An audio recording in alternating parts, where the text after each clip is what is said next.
శుద్ధిరాని నామను స్తోత్రాలు వందనాలు చెల్లించుకుంటున్నాము. ఈ దయా సంకల్పంలో మీరు మమ్మల్ని ప్రేమించారు. లైవ్లో నాయన మాట్లాడే అవకాశం మీరు ఇచ్చారు నాయన, స్తోత్రాలు తండ్రి. లైవ్ నాయన సక్రంగా రావడానికి, అది ప్రసంగం చేయడానికి సమస్య కాదు, మీరు మేలు చేయండి, మహిమ పొందండి. అనేకులు విని సంతోషించే భాగ్యం దయచేయండి. యేసు నామములో ప్రార్థించి వేడుకొనుచున్నాము తండ్రి, ఆమేన్. ముఖ దర్శనము చాలయ్యా నాకు, నీ ముఖ దర్శనము చాలయ్యా నాకు, నీ ముఖ దర్శనము చాలయ్యా. ముఖ దర్శనము చాలయ్యా నాకు, నీ ముఖ దర్శనము చాలయ్యా నాకు, నీ ముఖ దర్శనము చాలయ్యా. సమీపించని తేజస్సులు నివసించు నా దైవమా, సమీపించని తేజస్సులు నివసించు నా దైవమా, నివసించు నా దైవమా. యేసయ్యా యేసయ్యా యేసయ్యా యేసయ్యా యేసయ్యా యేసయ్యా యేసయ్యా యేసయ్యా.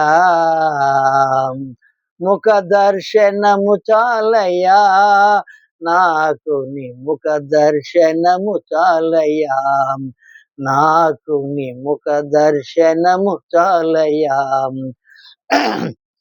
అన్నపానములు మరచి నీతో గడుపుట పరలోక అనుభవమే, నాకది ఉన్నత భాగ్యమే, నాకది ఉన్నత భాగ్యమే.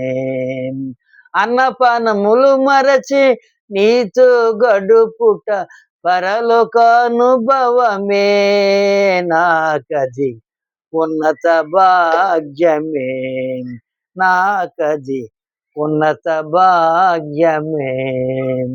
యేసయ్యా యేసయ్యా యేసయ్యా యేసయ్యా యేసయ్యా యేసయ్యా యేసయ్యా యేసయ్యా. ముఖ దర్శనము చాలయ్యా నాకు, నీ ముఖ దర్శనము చాలయ్యా నాకు, నీ ముఖ దర్శనము చాలయ్యా. పరిశుద్ధ పరచబడి పరిపూర్ణత నుండి మహిమలు చేరుటయే, పరిశుద్ధ పరచబడి పరిపూర్ణత నుండి మహిమలు చేరుటరే, అది నా హృదయ వాంఛయే, అది నా హృదయ వాంఛయే. యేసయ్యా యేసయ్యా యేసయ్యా యేసయ్యా యేసయ్యా యేసయ్యా యేసయ్యా యేసయ్యా. దేవుని స్తోత్రం, హల్లెలూయా. ప్రభునందు ప్రియమైన సహోదరి సహోదరులారా, ఈ లైవ్ని ఆపరేట్ చేయటానికి నీ కృప తోడు సహాయం చేసినందుకు కూడా నీకు వందనాలు స్తోత్రాలు చెల్లించుకుంటున్నాము నాయన. మీరు మాతో ఉండి మమ్మల్ని నడిపించండి. ఈ దినమందు నాయన ఒక సబ్జెక్ట్ మాట్లాడినా ఉండగా ఆ సబ్జెక్టులు మీరు తోడుకుండా సహాయం చేయమని మేము ప్రార్థన చేస్తున్నాము. నా పేరు పాస్టర్ బ్రదర్ కె బాబురావు, జక్రం గ్రామం, కాళ్ళ మండలం, పశ్చిమ గోదావరి జిల్లా. 78427818. నా ఫోన్ నెంబరు 7842187818. ఓకే. దేవుని యొక్క పరిస్థితి లేఖన భాగం నుండి కొన్ని విషయాలు మనం ధ్యానం చేద్దాం. ఈ సమయంలో జాగ్రత్తగా వినవాలని ప్రభు పేట మీకు తెలియజేస్తున్నాం. ఆశీర్వాదములను గురించి కొన్ని బైబిల్ వాస్తవాలు మనం నేర్చుకున్నాము. ఆశీర్వాదాల గురించి బైబిల్ వాస్తవాలు నేర్చుకున్నాము. నీతిమంతులు ఆశీర్వాదములు పొందుదురు, నీతిమంతులు ఆశీర్వాదములు పొందుదురు. క్రీస్తు యేసునందు సమస్త ఆశీర్వాదములు. ఎఫెసీ రాసిన పత్రిక 1వ అధ్యాయము 8వ వచనము. ఎఫెసీయులకు రాసిన పత్రిక 1వ అధ్యాయము 8వ వచనము. కాలము సంపూర్ణమైనప్పుడు జరగవలసిన ఏర్పాటును బట్టి ఆ ఆయన తన దయా సంకల్పము చొప్పున చిత్తమును గూర్చిన మర్మమును మనకు తెలియజేసి సంపూర్ణమైన మనకు సంపూర్ణమైన జ్ఞాని వివేచన కలుగుటకు ఆ కృపను మన ఏళ్ళ విస్తరింపజేశాడు. దేవుని యొక్క ఆశీర్వాదాలు మన ఏళ్ళ విస్తరింపజేశాడు. ఎలాగంటే ఎఫెసీయులకు రాసిన పత్రిక 1:8 చెప్తున్నాడు. మరి ఎబ్రిల్ రాసిన పత్రిక 6వ అధ్యాయము 7వ వచనం చూసినట్లయితే దేవుని ఆశీర్వాదం పొందును. దేవుని యొక్క ఆశీర్వాదాలు పొందును. 6వ అధ్యాయము 7వ వచనం. ఎబ్రి 6వ అధ్యాయము 7వ వచనము. దేవుని యొక్క ఆశీర్వాదము పొందును. ఎలా పొందుతారో అనేది ఇక్కడ తేటగా తెలియజేస్తుంది. తన చిత్తం చెప్పిన దయా సంకల్పంలో భూమి తరచుగా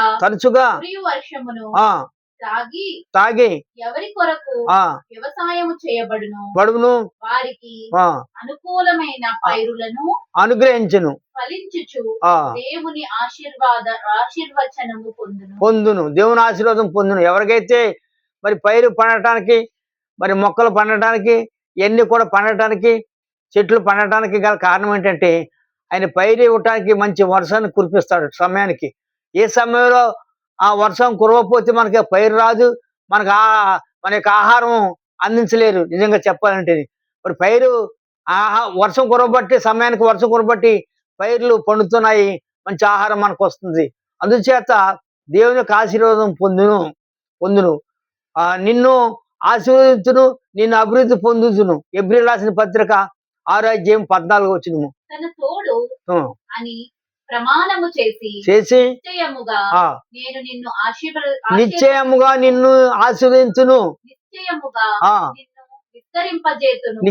నిన్ను విస్తరింపచేతును చెప్పాను.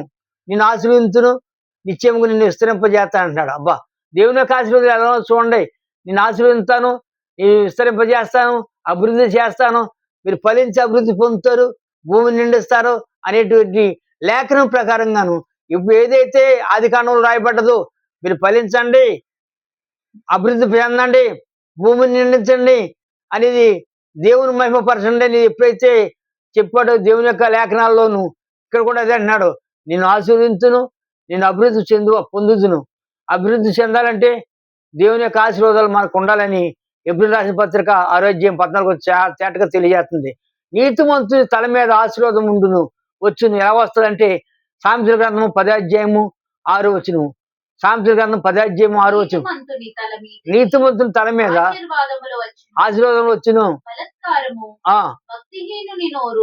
మూయించును, కొట్టువేను. భలే ఆశీర్వాదం అంట. ఎలా వస్తాయంట? నీతిమంతుని తల మీద ఆశీర్వాదం వస్తాయి. బలాత్కారుల మీద చేతిలో ఏముంటదంటే, భక్తిహీనుల చేతిలో ఏముంటదంటే బలాత్కారం ఉంటుంది కనుక కొట్టివేయబడతారు, వాళ్ళు కొట్టివేయబడతారు. కనుక ఆశీర్వాదాలు కావాలంటే, మనం అభివృద్ధి చెందాలంటే, నిన్ను ఆశీర్వదించాలంటే, అభివృద్ధి పొందాలంటే దేవుని యొక్క మాట మనం వినాలి, దేవునికి మనం విధేయతగా చూపించాలి. అందుచేత యెహోవా ఆశీర్వాదము ఐశ్వర్యం ఇచ్చును. సామెతల గ్రంథం 10వ అధ్యాయము 22వ వచనము. సామెతల గ్రంథం యెహోవా ఆశీర్వాదము ఐశ్వర్యం ఇస్తాడంటే, యెహోవా ఆశీర్వాదం ఎలా ఇస్తాడంటే ఐశ్వర్యం ఇస్తుంది, ఆరోగ్యం ఇస్తుంది, బలం ఇస్తుంది, ఆశీర్వదించబడతాము. మన యొక్క పనిపాట్లు మరి తోడుగా ఉంటుంది, సహాయపడుతుంది, సమస్తం కూడా మేలు చేస్తుంది. ఎప్పుడంటే యెహోవా ఆశీర్వాదము ఐశ్వర్యం ఇచ్చినప్పుడు అన్నీ కూడా మనకి తోడుగా ఉంటాయి. ఐశ్వర్యం ఒకటే కాదు, బలం ఇస్తుంది, మరలా తోడుగా ఉంటుంది, మరలా ఇంకా చూసినట్టే శక్తి ఇస్తుంది, ఆరోగ్యం ఇస్తుంది, ఐశ్వర్యం ఇస్తుంది. అందుచేత ఐశ్వర్యం మనకు కావాలని దేవుడు మనకు కోరుకుంటున్నాడు. దేవుని ప్రజల పైన ఆశీర్వాదము కీర్తన 3వ అధ్యాయము 8వ వచనము. దేవుని పైన ఆశీర్వాదము కీర్తన 3వ అధ్యాయము 8వ వచనము. రక్షణ యెహోవాది అంటే రక్షణ ఎవరిది? యెహోవాది. నీ ప్రజల మీదకి నీ ఆశీర్వాదం వచ్చును కాక, నీ ప్రజల మీదకి నీ ఆశీర్వాదాలు వచ్చును కాక. ఈ సమయంలో ఆశీర్వాదాల గురించి ఆశీర్వాదాలు రావాలంటే, అభివృద్ధి చెందాలంటే, బలపడాలంటే మనం అన్నీ కూడాను దేవుని యొక్క మాట మనం వినాలి. ఆశీర్వదించబడాలంటే దేవుని మాట మనం వినాలి. నిన్ను ఆశీర్వదించును, నిన్ను అభివృద్ధి పొందుతును అనేది చెప్తున్నాడు. కిందక ఆ ఆరోగ్యం 14 వచ్చిన చెప్పారు కదా ఎబ్రీ రాసిన పత్రికలో. ఇప్పుడు నీతిమంతుని తల మీద ఆశీర్వాదం వచ్చిన 10:6 మరి 10:22 చూసినట్లయితే యెహోవా ఆశీర్వాదము ఐశ్వర్యం ఇచ్చును. ఐశ్వర్యం ఇస్తుంది, ఆరోగ్యం ఇస్తుంది, బలం ఇస్తుంది, శక్తి ఇస్తుంది, ఆనందం ఇస్తుంది, నెమ్మది ఇస్తుంది. ఎప్పుడంటే ఎప్పుడంటే యెహోవా ఆశీర్వాదము ఐశ్వర్యం ఇచ్చినప్పుడు ఎన్ని మనకు కలుగుతాయి, ఎన్ని మనకు జరుగుతాయని దేవుని యెహోవా సెలవిస్తున్నాడు. పిల్లరా, నమ్మకమైన వారికి దీవెనలు మెండుగా కలుగును. సామెతలు 28:20 సామెతలు 28:20 చూసినట్లయితే నమ్మకమైన వానికి ఆ దీవెనలు ఆ మెండుగా మెండుగా కలుగును అంట. నమ్మకమైన వారికి నమ్మకం ఉండాలి, నమ్మాలి. మన నమ్మిక లేకపోతే నమ్మిక, విశ్వాసము, ప్రేమ, నిరీక్షణ ఇవన్నీ మనకు ఉండాలి. నీతి ఇవన్నీ మనకు ఉండాలి. ఉంటేనే దేవుని యొక్క ఆశీర్వాదాలు వస్తాయి, దీవెనలు వస్తాయి. దీవెనలు మెండుగా ఉంటాయంటే ఇంకా తక్కువ ఉండవు, మెండుగా ఉంటాయి. మెండుగా ఉండాలంటే ఆయన దీవెనలు మనకు మెండుగా ఉండాలంటే నమ్మకంగా ఉండాలి. నమ్మకమైన వానికి అదిగా అన్నాడు, నమ్మాడు అబ్రహాము, నమ్మాడు. ఆయన వెళ్ళమన్న స్థలానికి వెళ్ళమన్నాడు. నేను ఎందుకు వెళ్ళాలని అనలేదు దేవుడు. ఎందుకు వెళ్ళాలని నేను అడగలేదు ప్రశ్న అబ్రహాముని. అబ్రహాము వెళ్ళమన్న చోటుకి వెళ్ళాడు. ఆ మెండైన ఆశీర్వాదాలు వచ్చినాయి. మెండైన నమ్మకుంచాడు, దేవుని మీద నమ్మకుంచాడు. మెండైన ఆశీర్వాదాలు వచ్చినాయి అని దేవుని యొక్క లేఖనం తెలియజేస్తుంది. దేవుని ప్రజల పైన ఆశీర్వాదము. కీర్తన 3వ కీర్తన 8వ వచనం చూసినట్లయితే, కీర్తన 3వ కీర్తన 8వ వచనము, యెహోవా 3వ కీర్తన 3:8 రక్షణ యెహోవాది. రక్షణ ఎవరిదంట? యెహోవాదంట. ఈ ప్రజల మీదకి ఈ ఆశీర్వాదము వచ్చును. అబ్బా, ఈ ప్రజల మీదకి నీ ఆశీర్వాదాలు వచ్చిన కాక. ఎవరి మీదకి వస్తాయంట? ప్రజల మీదకి ఆశీర్వాదాలు. ఎన్ని ఆశీర్వాదాలు మనకి, ఎన్ని ఆశీర్వాదాలు ఉన్నాయంటే, నీతిమంతుల ఆశీర్వాదాలు ఉన్నది, క్రీస్తు యేసునందు ఆశీర్వాదం ఉన్నది, దేవుని ఆశీర్వాదాలు ఉన్నవి. మరి నిన్ను ఆశీర్వదించి అభివృద్ధి పరుతానంటున్నాడు. నీతిమంతుని తల మీద ఆశీర్వాదం వచ్చిన అంటున్నాడు. యెహోవా ఆశీర్వాదంలో ఐశ్వర్యం ఇచ్చిన అంటున్నాడు. నమ్మకమైన వారికి దీవెనలు మెండుగా కలుగును అంటున్నాడు. దేవుని యొక్క ప్రజల పైన ఆశీర్వాదం వచ్చినంట. 3వ కీర్తన 8వ వచ్చిన చక్కని మాట పలుకుతున్నాడు. నిజమే, దేవుని ప్రజల పైన ఆశీర్వాదం ఉంటుంది. ఎప్పుడు ఉంటాయంటే ఆయన మీద నమ్మకం ఉంచినప్పుడు. తర్వాత యెహోవా వలన ఆశీర్వాదము నందును. కీర్తన 24వ కీర్తన 5వ వచనము. యెహోవా వలన ఆశీర్వాదము కలుగునా. యెహోవా వలన ఆశీర్వాదము నందును. తన రక్షకుడైన దేవుని వలన నీతిమత్వము కలుగును. నీతిమత్వం కలగాలన్నా, ఆశీర్వాదం కలగాలన్నా, యెహోవా వలన ఆశీర్వాదం పొందాలన్నా, యెహోవా వలన బలం పొందాలన్నా, యెహోవా మీద నమ్మకం ఉంచాలి. యెహోవా వల్ల ఆరోగ్యం పొందాలన్నా, యెహోవా వలన మెండుగా దీవెనలు కావాలన్నా ఆయన మీద నమ్మకం ఉంచాలి. దేవుని ప్రజల ఆశీర్వాదాలు మెండుగా కుమ్మరిస్తాడు ఆయన. అందుచేత మరి యెహోవా వలన ఆశీర్వాదం నందును. తర్వాత ఆ విమోచన. ఎఫెసీయులకు రాసిన పత్రిక 1వ అధ్యాయము 7వ వచనము. దేవుని మహాకృపైశ్వర్యమును బట్టి ఆ ప్రియుని యందు ఆయన రక్తం వలన మనకు విమోచన కలిగి ఉంటున్నది. మన అపరాధములకు క్షమాపణ కలిగి ఉన్నది. దేనివల్ల? విమోచన. ఆయన రక్తాన్ని బట్టి విమోచన, తర్వాత క్షమాపణ, రెండు కూడా కలుగుతాయి అంటే ఏకంగాను. ఎఫెసీయులకు రాసిన పత్రికలో తేటగా తెలియజేస్తున్నాడు. మరి విమోచన ఉంది, రక్షణ ఉన్నది. విమోచన ఉంది, రక్షణ ఉన్నది. రక్షణ ఉంది, విమోచన ఉన్నది. అందుచేత దేవునితో సమాధానము. ఎఫెసీ 2:16 దేవునితో సమాధానము. ఎఫెసీ 2:16 ఎఫెసీతో ఇవి 2:16 చూసినట్లయితే ద్వేషమును సంహరించి వీరిద్దరిని ఏక శరీరంగా చేశాడు. ఇద్దరిని ఏక శరీరంగా చేశాడు. దేవునితో సమాధాన పరచవలనని ఇలాగ చేశాను. ఆయనే కారకుడై ఉన్నాడు, సమాధానకర్త అయి ఉన్నాడు, సమాధానకారకుడై ఉన్నాడు. ఇప్పుడు మనకున్న ద్వేషాన్ని తొలగించేశాడు, మనకున్న పాపాన్ని తీసివేశాడు, మనకున్న ద్వేషాన్ని తీసివేశాడు. మనకున్న మన అపరాధం చేతను, మన పాపం చేతను మనం చచ్చిన వారమే ఉండగా మనం నశించిపోవటం ఆయనకి ఇష్టం లేక నశించిన దాన్ని వెతికి రక్షించాలని ఉద్దేశించి ఆయన ప్రియకుమారుడైన యేసుక్రీస్తుని భూలోకానికి పంపించాడు. ఆయన శిలువ మరణ పునరుత్థానం ద్వారా మనల్ని విమోచించి ఆయన కుమారులు గాను ఆయన కుమార్తెలు గాను ఆయన రాజ్య నివాసులుగా చేసే బతుకునే మనకి విమోచన పాప క్షమాపణ దొరికింది. విమోచన పాప క్షమాపణ కూడా దొరికింది. దేవునిలో సమాధానం కూడా దొరికింది మనకి. దేవుని సమాధానం అదే 1:7 కూడా అదే ఉంది, పాప క్షమాపణ గురించి ఉన్నది. అదే 1:11-12 చూసినట్టు ఎఫెసీయులకు రాసిన పత్రిక 1:11-12 మరియు ఆ, క్రీస్తునందు ముందుగా నిరీక్షించిన మనము తన మహిమకు కీర్తి కలుగునట్లు దేవుడు ఆ చిత్త ప్రకారమై సంకల్పమును బట్టి ముందుగా ఏర్పాటు చేసుకున్నాను, నిర్ణయించి ఆయన యందు ఆ స్వాస్థ్యముగా ఏర్పరచెను. స్వార్థంగా ఏర్పరిచాడంటే ఆయన ఆయన ఎందుకు? ఆ తన చిత్తానుసారముగా చేసిన ఆ నిర్ణయము చొప్పున నిర్ణయం చెప్పిన సమస్త కార్యములను జరిగించుచున్నాడు. ఓకే, ఆయన చిత్తానుసారంగా చేస్తే ఆయన సమస్త కార్యములు కూడా మన పట్ల జరిగిస్తున్నాడు. ఎన్ని కార్యాలు చేస్తున్నాడు? ఆశ్చర్య కార్యాలు, అద్భుత కార్యాలు మన కుటుంబం పట్ల చేస్తున్నాడు, మన పట్ల చేస్తున్నాడు, మన బిడ్డల పట్ల చేస్తున్నాడు. చేస్తాడంటే ఈ కార్యాన్ని చేయటం ఎవరి కోసం చేస్తున్నాడు? దేవుడు మన కోసం ఆయన చిత్తానుసారమైన సంకల్పం చెప్పున మనలను ఆయనగా ముందుగా ఏర్పాటు చేసుకున్నాడు. ముందుగా ఏర్పాటు చేసుకుని మనకు ఆయన చిత్తానుసారంగా మంచి దీవెనలు ఆశీర్వాదాలు పొందడానికి దేవుడు అనుగ్రహించాడు కృప. మరి పిల్లలకి ఇంకో మాట ఉన్నది చదివేసి, దేవుని సన్నిధి చేరగలుగుటకు ఎఫెసీయులు 2:18, ఎఫెసీ రాసిన పత్రిక 2:18. దీంతో ఆయన ద్వారాగానే మనము ఉభయులము ఆత్మయందు తండ్రి సన్నిధికి చేయగలిగి ఉన్నాం. ఒక్క ఆత్మయంతే ఎన్ని కూడా ఎలా జరుగుతుందంటే ఒక్క ఆత్మయంతే తండ్రి సన్నిధికి రాగలుగుతున్నాము. మన స్వతంత్రంగా కాదు, మన ఇష్టానుసారంగా కాదు, మన సొంత ఉద్దేశాలు కాదు, మన సొంత ఆలోచన వల్ల కాదు, కానీ ఆయన చిత్తానుసారంలో మనం ఉంటే, ఆయన చిత్తానుసారంలో మనం ఉంటే, ఆయన ఇష్టానుసారంగా మనం చేస్తే, ఆయన ఆజ్ఞను మనం పాటిస్తే ఆయన తప్పగా మనకి ఒక ఆశీర్వాదాలు ఇస్తాడని ప్రభుపేట తెలియజేస్తాడు. అందుకని నీతిమంతులు ఆశీర్వాదాలు పొందును, క్రీస్తు యేసునందు సమస్త ఆశీర్వాదాలు వచ్చినని ఎఫెసీయులకు రాసిన పత్రిక 1:8 చెప్పాడు. దేవుని ఆశీర్వాదాలు పొందునని ఎబ్రిల్ రాసిన పత్రిక 6:7 చెప్తున్నాడు. తర్వాత నిన్ను ఆశీర్వదించి నిన్ను అభివృద్ధి పొందునని ఎబ్రిల్ రాసిన పత్రిక 6:14 చెప్తున్నాడు. నీతిమంతుని తల మీద ఆశీర్వాదం వచ్చినని సామెతల గ్రంథము 10:6 చెప్తున్నాడు. యెహోవా ఆశీర్వాదము ఐశ్వర్యం ఇచ్చినని సామెతల గ్రంథం 10:22 చెప్తున్నాడు.